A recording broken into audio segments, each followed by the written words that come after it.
Babaeng natutulog sa kanyang bahay na tamaan ng meteor, ang babae naging instant celebrity. Likas na sa atin ang mag-afternoon nap o power nap para i-recharge ang ating sarili bago muling sumabak sa trabaho.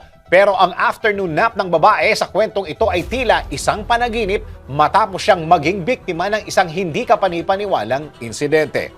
Kung anong unbelievable incident ang nangyari sa babae, eto. Noong November 13, 1954, isang ulat ang yumanig sa buong mundo tungkol kay Anne Elizabeth Hodges na nooy 34 anyos mula sa Alabama nang tamaan siya ng isang meteor habang umiidlip sa kanyang bahay. Isang mid-size asteroid ng 1685 Toro ang nakita ng NASA JPL bilang near-Earth asteroid dahil ang orbit proximity nito ay malapit sa Earth. Ayon sa pag-aaral, ang asteroid ay isang rocky object na matatagpuan sa space. At kung ang asteroid ay pumasok sa atmosphere ng Earth, ay nagiging meteor ito. Kaya naman, maraming residente sa Alabama ang tumawag sa 911 dahil isang nakakasilaw na ilaw ang kanilang nakita sa kalangitan, kung saan akala nila ay isang plane crash. Batay sa salaysay ng ina ni Anne, umiidlip ang kanyang anak sa couch nang nasa kanilang living room bandang alas 2:46 ng hapon nang bigla silang nakarinig ng sigaw. Dali-dali silang nagtungo kay Anne at nakitang butas na ang isang bahagi ng kanilang bubong.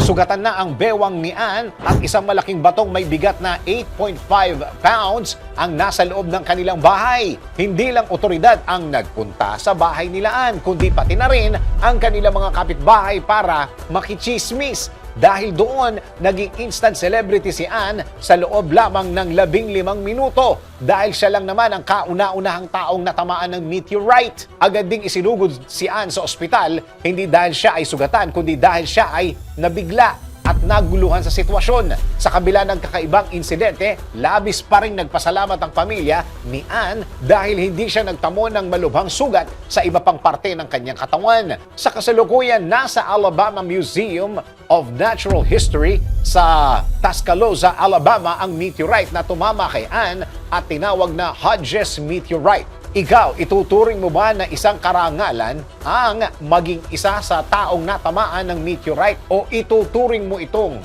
kamalasan?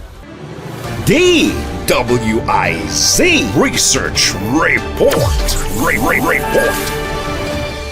Thank you for watching. Tuloy lang ang panonood at pakikinig ng tamang balita sa DWIZ News, DWIZ News FM Regional, DWIZ News TV, Aliw Channel 23, nationwide. Mag-follow, like, subscribe at i-share ang aming mga social media accounts.